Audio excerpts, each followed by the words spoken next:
平時採訪都係去到啲港甲嘅比賽或者係訓練場地，但係今日我哋移師嚟到麥花臣球場，睇下一班60、70、80以至90年代嘅球星嘅風采，同埋同佢哋傾下近況嘅。事緣因為一年一度嘅新春發財杯邀請賽，呢一日就喺呢度舉行。賽事總共分6個組別進行，由下晝1點半踢到夜晚嘅8點半，場面熱鬧，星光熠熠，吸引咗好多球迷嚟到一睹昔日球星嘅風采。趁住呢個機會，我哋亦都有幸揾嚟一班經典球星同我哋傾下偈。當中包括當年效力愉園、77年揚威新加坡嘅成員，香港一代中鋒鐘楚維先生。你哋都間唔中會踢下呢啲比賽嘅，幾耐都踢一次㗎？大約係10日到啦，就踢一次㗎啦。咁啊，最主要咧都係聚下舊同埋出身汗，練下啲肌肉啊，行路都有力啲喎。咁啊，今屆有冇印象啊？邊隊波打得好啲啊？咁樣咧？今年傑志啊、南華咧比較好啲啦。咁啊，球員咧喺我感覺裏邊就陳少琪比較好啲啦。個射門觸覺都幾強啊！除此之外，仲有2位同樣喺星島出身嘅江門朱柏和同埋何容興。綽號朱飛嘅朱柏和係70年代香港隊最出色嘅門將之一，球員時代亦都曾經踢過愉園同埋流浪。即係見到啲朋友落場咧，自己會唔會都有少少寄養咁樣，都想踢下㗎？都有少少㗎，但係即係奈何我身啊重啦，就好難即係落球場㗎啦，因為俾人射一球，我千年道行一朝喪㗎啦，所以都係唔夠膽。邊間球會或者邊個時期你係即係最懷念啊？我諗我都係喺星島嘅時間係最開心、最懷念，因為我當年都係21、22歲嗰陣時係最 fit 嘅時間。年代都好遠日子，但係呢個造型都冇乜點變啊，都係留長頭髮，係咪？即係咁多年都係中意長頭髮嘅造型。即係呢啲係我嘅性格問題啦，即係我做人嘅態度就係你做你，我做我啦。總之一樣嘢個基本原則就係冇傷害別人啊，冇即係做啲嘢就係最緊要就做我自己嘅嘢啦，即係冇做壞事啊，咩都應該 OK 嘅。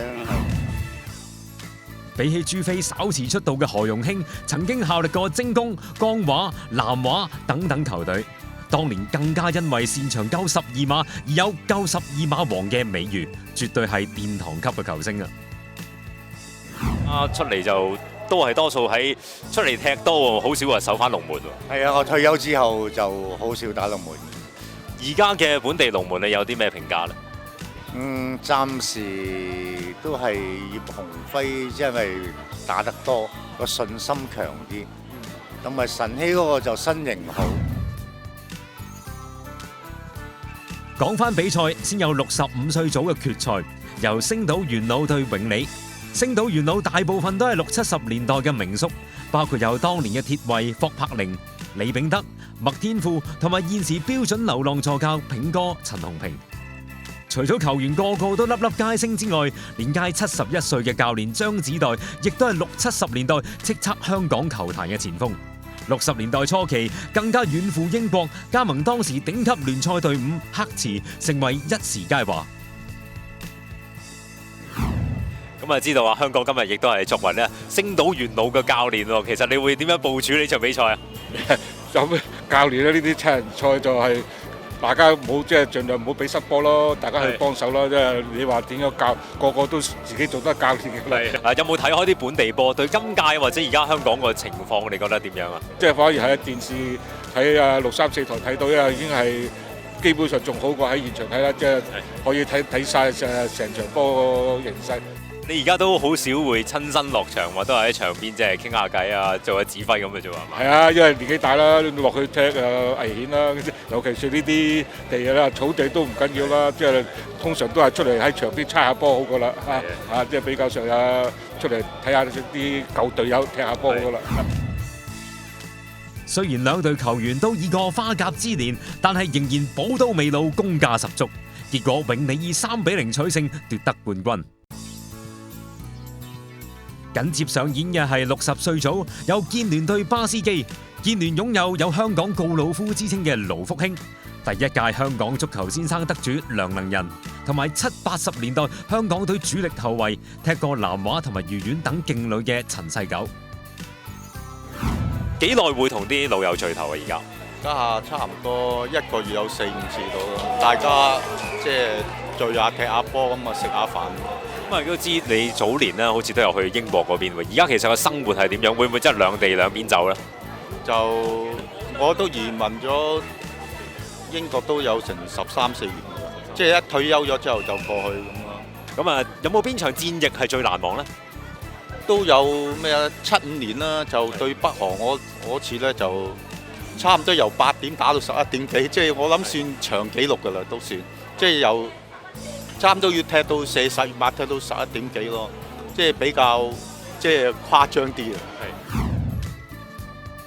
至於另一支決賽隊伍巴斯基就以愉園元老為主，陣容包括門將羅造石、後衞潘長旺、曾庭輝同埋85年香港足球先生劉榮業。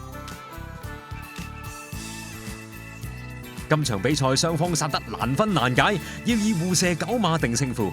最後盧福興射入，令到建聯捧杯。賽後揾嚟綽號古惑仔劉榮業嚟到傾下偈啊！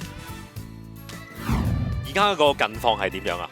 而家係以自己嘅生意為主啦，足球就係開始淡化，開始都少踢噶啦。而家年紀大啦，啲仔都唔俾踢啦。但係頭先見你仍然好 fit 喎，聽講你都仲有做生意喎，係咪有時都會去柬埔寨嗰邊打你嘅生意？而家我長住喺柬埔寨嘅，係有1個月可能有1個禮拜到啊喺大陸，其他時間我喺柬埔寨多。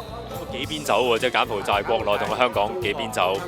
係邊場戰役其實你係最難忘？咁啊，梗係77年啦，77年當年因為未試過點樣去直播翻香港呢咁樣，咁真係好緊張嗰場，況且仲係我自己射入嗰球勝利嗰球，咁啊最難忘咯！我醫生人嗰場應該係最難忘。我對於香港好多球迷嚟講，呢兩場比賽都實係十分難忘。係咁啊係啊！如果我哋當年係香港嘅排名係100幾，我記得我哋100幾嗰個年代，而家已經去到165啊！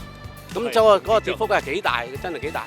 咁即係證明我哋英人唔係進步，因為一路退緊，人哋上嘅嚟就上啦。我哋唔單止人哋係進步，我哋一路退緊啲而冇進步，所以跌到去同中華台北嗰啲同組嘅，你笑話。接住上演嘅55歲組別決賽，就由一眾80年代名將擔綱演出。打入決賽嘅嘉龍擁有當年海豐左翼張錦全、警察嘅港隊前鋒鄧國強，對手建聯星尾就更濃啦，有2屆香港足球先生陳發之、蔡滿祥、施維山，仲有80年代香港最佳左後衞余國森。Sammy 你好啊，可唔可以同啲球迷講下你嘅近況係點樣啊？我其實就離開咗足球圈都一段時間嘅，咁我做翻我自己而家個工作有關啲建築嘅，做雲石嗰啲咁但係我其實都經常保持足球運動嘅，每個禮拜日我哋都有一隊南華元老啦，好似你同事啊蔡玉月都係我哋嘅隊友啦嚇，咁平時閒時間都有啲公司隊踢下咁樣咯。點解會代表建聯上陣啦？仲有啲咩隊友係同你一齊踢㗎？呢隊波我知道仲有蔡滿祥、陳發之呢幾個，其實我哋以前寶路華嘅舊隊友嚟嘅。球員時代都踢過南華寶路華啦，係咪寶路華令你印象最深、最開心呢？冇錯，係啊！其實寶路華嗰個時代令到即係我足球事業最高峰嘅時間，又係我最開心嘅時間嚟嘅，冇錯。至於比賽真係戰情緊湊㗎，睇到球迷都津津樂道。結果嘉龍以2-1贏得冠軍，而我哋亦都揾嚟當年嘅快翼綽號快艇山施維山傾下偈啊！忙啲乜嘢咧最近？冇踢下，即係玩下波啦，踢下元老杯咁啊！喺長洲教啲細路仔踢下波咁啦，官校或者嗰啲細路仔青年軍嗰啲咁啦。最近就長洲官立中學都喺精英杯學界嗰度入咗去淘汰賽階段，係咪你都有幫下手咁樣？我都有幫下手少少，係啊，得閒都抽啲時間幫下啲細路仔玩下。較後時間嘅40歲組決賽就由一眾嘅80、90年代球星亮相。賽會亦都特別喺呢個時間安排多位嘅名宿，包括4屆香港足球先生胡國雄一齊主持開球禮。一日之內可以一睹咁多球星嘅風采，實在係非常難得，令我哋可以緬懷過去之餘，同時更加期待香港未來有更多球星嘅湧現。當然，亦都藉此向一眾為香港足球書寫過光輝歷史嘅名宿，再一次致以崇高嘅敬意。